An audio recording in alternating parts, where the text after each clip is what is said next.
কি? তাহলে আমাদের দ্বিতীয় যে অধ্যায় সেখানে আমাদের আছে উদ্ভিদ ও প্রাণী।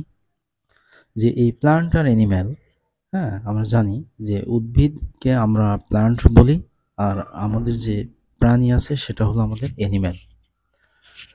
হ্যাঁ, প্রাণী হচ্ছে অ্যানিম্যাল। এবং এটাও আমরা জানি যে এই পৃথিবীতে যাদের জীবন আছে তাদেরকে জীব বলা হয়। তা দুইটা বস্তুর জীবন আছে, একটা হচ্ছে উদ্ভিদ আর একটা হচ্ছে প্রাণী।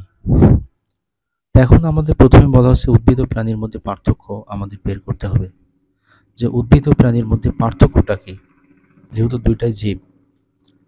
তাহলে আমরা একটু দেখি যে উদ্ভিদ ও প্রাণী উভয়ই কিন্তু জীব। এর নিচে লেখা আছে উদ্ভিদ ও প্রাণী উভয়ই জীব।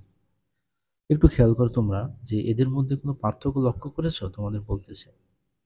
উপর আমি লিখলাম যে প্লান্ট প্লাস অ্যানিম্যাল দুইটাই জীব। জীবকে বায়ো বলা হয়, এবং বিজ্ঞানের যে শাখায় জীব নিয়ে আলোচনা করা হয় তাকে বায়োলজি বা জীব বিজ্ঞান বলা হয়। হ্যাঁ, তা আমরা একটু দেখবো যে এই উদ্ভিদ ও প্রাণীর মধ্যে কিভাবে আমরা পার্থক্য করতে পারি। উদ্ভিদ ও প্রাণীর মধ্যে অবশ্যই পার্থক্য রয়েছে। আমাদের প্রশ্নে সেটা বলা হয়েছে উদ্ভিদ ও প্রাণীর মধ্যে কি কি পার্থক্য রয়েছে। তা আমরা একটু নিচের দিকে আসি, নিচের দিকে এসে দেখি যে পার্থক্য আমরা তখনই বের করতে পারবো যখন আমরা উদ্ভিদের কি কি বৈশিষ্ট্য আছে বা উদ্ভিদের ক্যারেক্টারিস্টিক কি, আর প্রাণীর কি কি বৈশিষ্ট্য আছে, এই জিনিসগুলো আমরা যখন জানতে পারবো। তো আমরা একটু দেখি যে উদ্ভিদ ও প্রাণীর যে বৈশিষ্ট্যগুলো সেগুলো একটু দেখি, যে উদ্ভিদের কি কি বৈশিষ্ট্য আর প্রাণীর যে বৈশিষ্ট্যগুলো আছে। তা এই যে এখানে আমাদের বলা আছে যে একটা ছক তৈরি করতে হবে। কি করতে হবে? নিচের দেখানো ছকের মতো খাতায় একটি ছক তৈরি করি।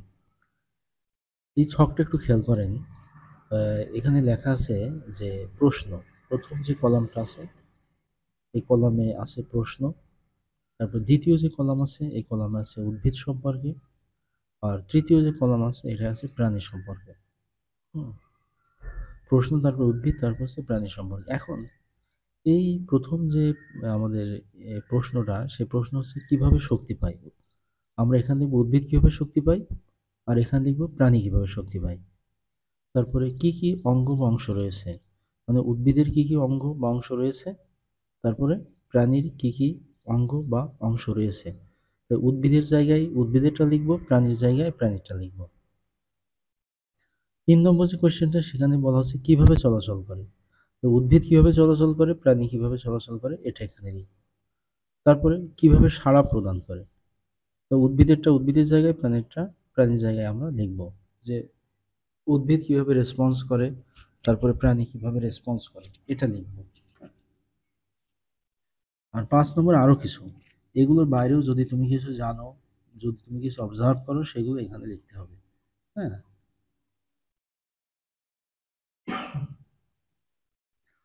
এখন এখন আমরা দেখি যে এখানে এই বলা হচ্ছে যে ছকটিতে উদ্ভিদ ও প্রাণীর বৈশিষ্ট্যের তালিকা তৈরি করি।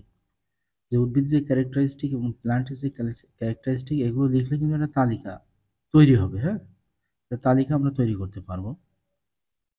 আর 3 নম্বর যে বিষয়টা সেটা হলো বলছে যে প্রাপ্ত বৈশিষ্ট্যের তুলনা করে। হ্যাঁ, এই যে বৈশিষ্ট্যগুলো আছে এগুলো কম্পেয়ার করতে হবে, যে উদ্ভিদের কি আছে প্রাণীর কি নাই, বা প্রাণীর কোনটা আছে প্রাণী কি কি করবো, আলাদা করবো। এভাবেই কিন্তু আমাদের পার্থক্যটা তৈরি হবে। পরবর্তীতে এই কাজটা নিয়ে আমার যে ক্লাসমেট আছে ক্লাসমেটদের সাথে আমরা কি করব, ডিসকাস করব। হ্যাঁ, আলোচনা করব। করলেই কিন্তু জিনিসটা আরো ক্লিয়ার হয়ে যাবে। এখানে এই যে একজন স্টুডেন্ট, সে বলছে আরেকজন স্টুডেন্টকে, সে বলতেছে যে তুমি কি উদ্ভিদ এবং প্রাণীর বৈশিষ্ট্যগুলো মনে করতে পারো। হ্যাঁ, উদ্ভিদ এবং প্রাণীর বৈশিষ্ট্যগুলো মনে করতে পারো। আর এই পাশে যে স্টুডেন্টটা সে বলতেছে চলাচলের জন্য প্রাণীর পা, ডানা বা পাখনা রয়েছে, মানে মুভমেন্ট বা মুভ করার জন্য। কিন্তু উদ্ভিদ মূলের সাহায্যে মাটিতে আটকে থাকে। একটা বৈশিষ্ট্য কিন্তু সে বলে দিছে, যে চলাচলের জন্য প্রাণীর পা, ডানা বা পাখনা রয়েছে, কিন্তু উদ্ভিদ মূলের সাহায্যে মাটিতে আটকে থাকে। এই কথা কিন্তু সে বলে দিছে।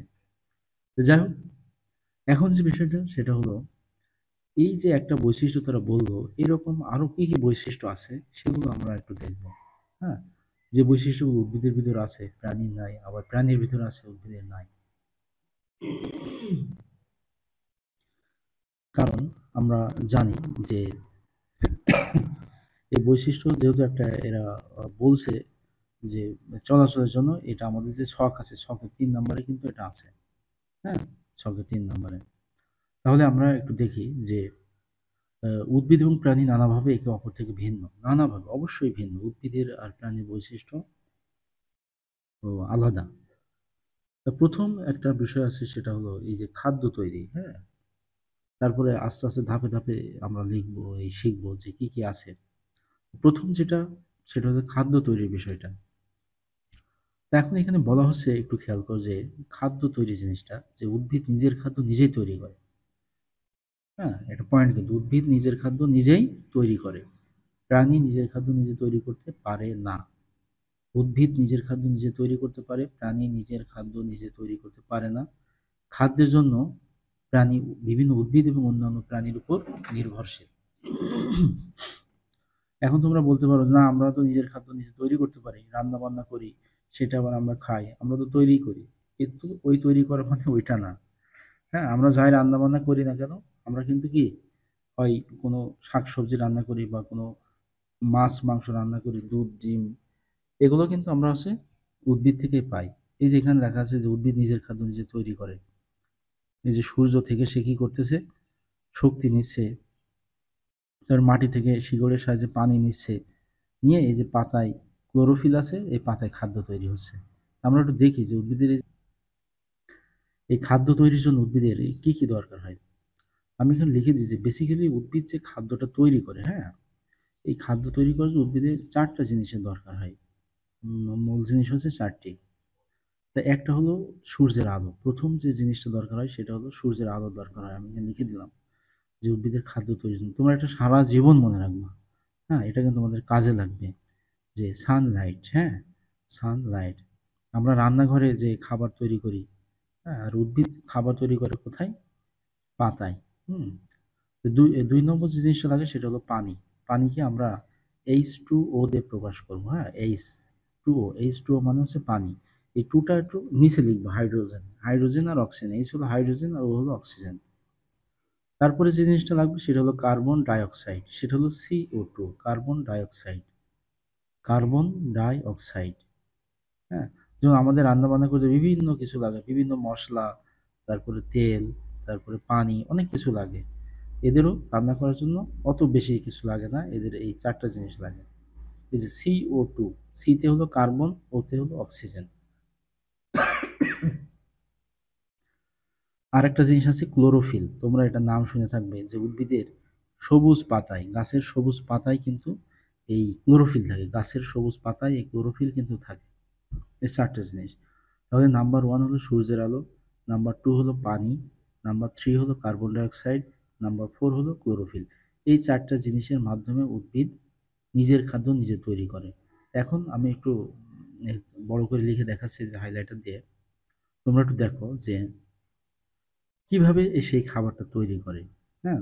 তোমরা জেনে থাকবে যে এই খাবার তৈরির প্রসেসটা আমি ১ম অধ্যায়ে বলেছি যে এই খাবার তৈরির প্রক্রিয়ার নাম হচ্ছে সালোক সংশ্লেষণ। তাহলে দেখো এই যে CO2 লিখলাম, কার্বন ডাই অক্সাইড, তোমরা বাংলায়ও লিখতে পারো কার্বন ডাই অক্সাইড, যোগ H2O মানে পানি, তোমরা বাংলায় লিখবা যে কার্বন ডাই অক্সাইড যোগ পানি, লম্বা একটা দাগ দিলাম। এই কার্বন ডাই অক্সাইড আর পানি এরা নিজেদের মধ্যে বিক্রিয়া করবে, হ্যাঁ?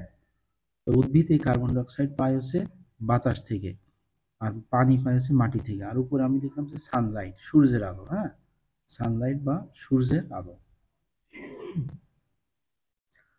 আর নিচে লিখলাম হচ্ছে ক্লোরোফিল। ইংলিশে লিখলাম, তোমরা বাংলা লিখিও, হ্যাঁ? সূর্যের আলো বাংলা লিখবা, ক্লোরোফিলও কি বাংলা লিখিও।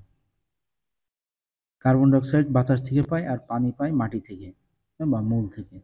আর সূর্যের আলো আর পাতার ক্লোরোফিলের সাহায্যে সে এই যে C6, তারপর H12O6, এটার নাম হচ্ছে গ্লুকোজ।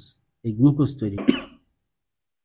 তাহলে সে বাতাস থেকে কার্বন ডাই অক্সাইড নিল, মাটি থেকে পানি নিল, সূর্য থেকে সূর্যের আলো আর পাতার ক্লোরোফিল, এই 4 টা জিনিস দিয়ে সে এই যে C6H12O6 বা গ্লুকোজ তৈরি করলো। এটা তোমরা বাংলা লিখবা।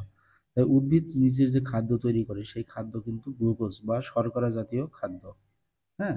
আর এখানে আছে যে অক্সিজেন, এটা হলো অক্সিজেন। তাহলে উদ্ভিদ দেখো বাতাস থেকে কার্বন ডাই অক্সাইড নিয়ে নিচ্ছে, আর কি করছে, সে অক্সিজেন ছেড়ে দিচ্ছে। সেই অক্সিজেন কিন্তু আমরা কি করছি, ইউজ করতেছি।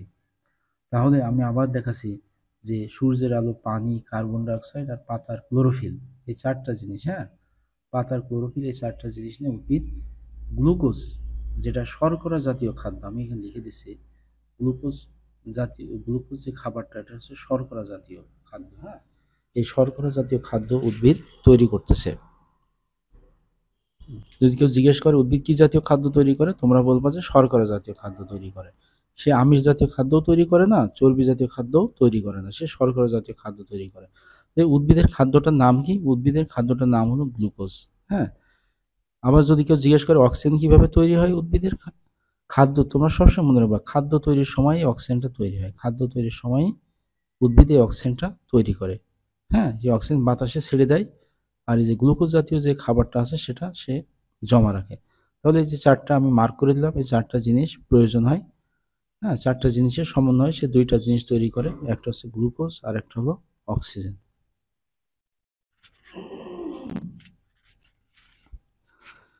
তাহলে এটা হলো উদ্ভিদের খাদ্য তৈরির প্রক্রিয়া, হ্যাঁ? এটাকে আমরা সালোক সংশ্লেষণ প্রক্রিয়ায় এই খাদ্যটা তৈরি হয়, সালোক সংশ্লেষণ প্রক্রিয়ায়, হ্যাঁ? একটু মনে রাখি প্রক্রিয়াটার নাম হচ্ছে ফটোসিনথেসিস বা সালোক সংশ্লেষণ। খাদ্য তৈরির বিষয়টা গেল। এখন নিচের দিকে একটু আমরা আসি, এসে দেখি যে উদ্ভিদের খাদ্য তৈরিটা দেখলাম, আর এই পাশে আমরা দেখি যে প্রাণী খাদ্যের জন্য অন্যের উপর নির্ভরশীল। প্রাণী তার খাদ্যের জন্য, এখানে একটা বাঘের ছবি দেওয়া আছে, হ্যাঁ? এই বাঘটা কি করতেছে? এই যে মাংস খাচ্ছে, দেখো, হ্যাঁ? একটা হরিণ বা অন্য কোনো অ্যানিম্যাল হতে পারে, তার মাংস কিন্তু সে খাচ্ছে। আমরা একটু আগে দেখলাম উদ্ভিদ নিজের খাদ্য নিজে তৈরি করছে, কিন্তু বাঘ দেখো খাদ্যের জন্য অন্য কোনো অ্যানিম্যালের উপর নির্ভর করতেছে। আবার আমরা মানুষ, আমরাও কিন্তু নিজের খাদ্য নিজে তৈরি করতে পারি না, আমরা অন্য হয় উদ্ভিদ বা প্রাণী থেকে খাবার নিয়ে সেটা আমরা খাই, বিভিন্ন প্রসেস করে বা রান্না করে খাই, কিন্তু ডিপেন্ড করি আমরা কিন্তু তাদের উপরে। সেই হিসাবে এখন আমরা খাদ্যের বিষয়টা গেল, এবার আমরা দেখব দেহের বিভিন্ন অঙ্গ বা অংশ, যে উদ্ভিদের দেহে কি কি অঙ্গ বা অংশ রয়েছে আর প্রাণীর দেহে কি কি অঙ্গ বা অংশ রয়েছে। 2 নম্বর যে পয়েন্টটা সেখানে বলা হচ্ছে যে উদ্ভিদের দেহে বিভিন্ন অংশ রয়েছে, আবার প্রাণীর দেহের বিভিন্ন অংশ রয়েছে। কি কি অংশ সেটা আমরা দেখি। উদ্ভিদের দেহের মূল যে অংশ হচ্ছে 3টা, একটা হচ্ছে মূল, 2 নম্বর হচ্ছে কাণ্ড, আর 3 নম্বর হচ্ছে পাতা। আমি যে মার্ক করে দিলাম এখানে, হ্যাঁ? মূল, কাণ্ড আর হচ্ছে পাতা, সবসময় মনে রাখবা উদ্ভিদের দেহকে 3টি অংশে ভাগ করা যায়, একটা হচ্ছে মূল, একটা হচ্ছে কাণ্ড আর একটা হচ্ছে পাতা। এই 3টা অংশ উদ্ভিদের রয়েছে।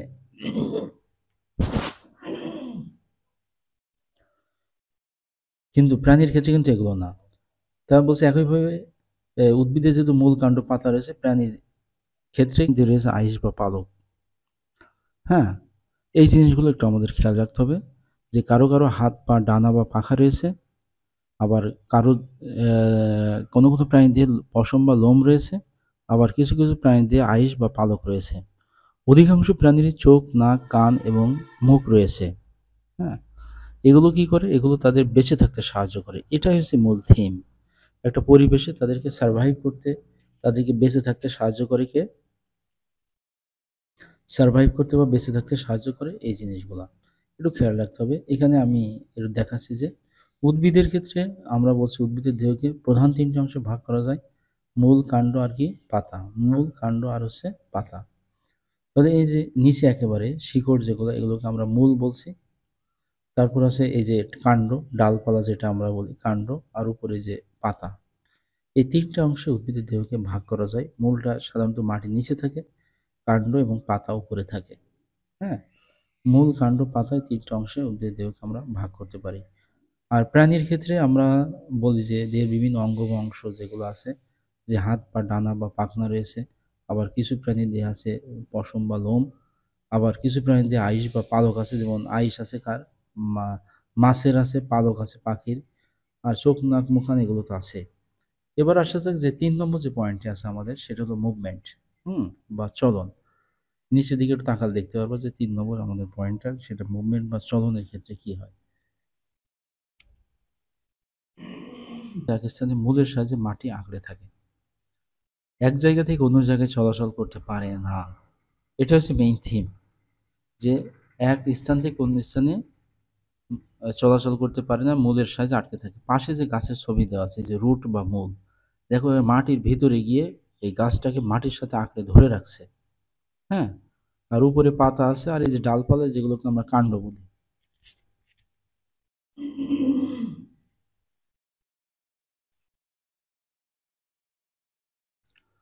তাহলে গাছের ক্ষেত্রে আমরা এই জিনিসগুলো দেখি। আর বেশিরভাগ প্রাণী হাত পা ডানা বা পাখনা ব্যবহার করে নিজেরাই চলাফেরা করতে পারে। তাহলে এক একটা প্রাণী এক একটা অঙ্গ, তার অঙ্গ ব্যবহার করে সে কি করে, চলাফেরা করে। তাহলে এখানে বলছে বেশিরভাগ প্রাণী তারা হাত পা ডানা বা পাখনা ব্যবহার করে। এখানে যে ঘোড়ার একটা ছবি দেওয়া আছে, যে ঘোড়া দৌড়াচ্ছে তার পায়ের সাহায্যে। হ্যাঁ, ঘোড়া তার পায়ের সাহায্যে কিন্তু সে দৌড়াচ্ছে। উদ্ভিদের ক্ষেত্রে যে পাতা আছে, কাণ্ড, ডালপালা আর মাটির নিচে যেটা, সেটাকে আমরা শিকড় বলে থাকি। সেটা হচ্ছে কি শিকড়। এখন এই যে ছকের একটু খেয়াল করে, এখন এই তালিকায় আমরা আসলাম, এসে এখন একটু দেখি যে জিনিসটা আসলে কিরকম, যে কিভাবে শক্তি পাই। এক নম্বর যে পয়েন্ট ছিল, উদ্ভিদ কিভাবে শক্তি পায়, প্রাণীর কি কি অঙ্গ বংশ রয়েছে, এইসব ছকে আমরা এখন লিখব। কিভাবে চলাচল করে, কিসের সাহায্যে চলাচল করে উদ্ভিদ আর প্রাণী, তারপরে কিভাবে সাড়া প্রদান করে। হ্যাঁ, এই সাড়া প্রদানে কিভাবে চলাচল করে আমরা দেখলাম। তারপর ৪ নম্বর যে বিষয়টা, সেটা হচ্ছে সাড়া প্রদানের বিষয়। যে উদ্ভিদ কিভাবে সাড়া প্রদান করে, প্রাণী কিভাবে সাড়া প্রদান করে, এই জিনিসটা। যে বিভিন্ন অ্যানিমালকে আমরা যদি সাউন্ড করি, শব্দ করি, তাহলে কিন্তু সে রেসপন্স করে। কিন্তু গাছের ক্ষেত্রে বা উদ্ভিদের ক্ষেত্রে কিন্তু জিনিসটা এরকম না। গাছের কোনো সমস্যা হলে বিভিন্ন ধরনের লক্ষণ প্রকাশ করে। গাছের পাতা হলুদ হয়ে যায় বা শুকায় যায়। এগুলো হচ্ছে রেসপন্সের বিষয়। হ্যাঁ? কিন্তু উদ্ভিদের ক্ষেত্রে এটা খুবই কম। কিন্তু অ্যানিমেলের ক্ষেত্রে এটা মারাত্মক। হ্যাঁ? যে এরা কোনো কিছুতে সাথে, সাথে রেসপন্স করে বা সাড়া প্রদান করে। তো এই জিনিসগুলো একটু আমাদের খেয়াল রাখতে হবে। তাই এইগুলো আমরা যে পড়লাম বিস্তারিতভাবে, এগুলো এখন ছক আকারে আমরা এগুলো দেখব। ঠিক আছে?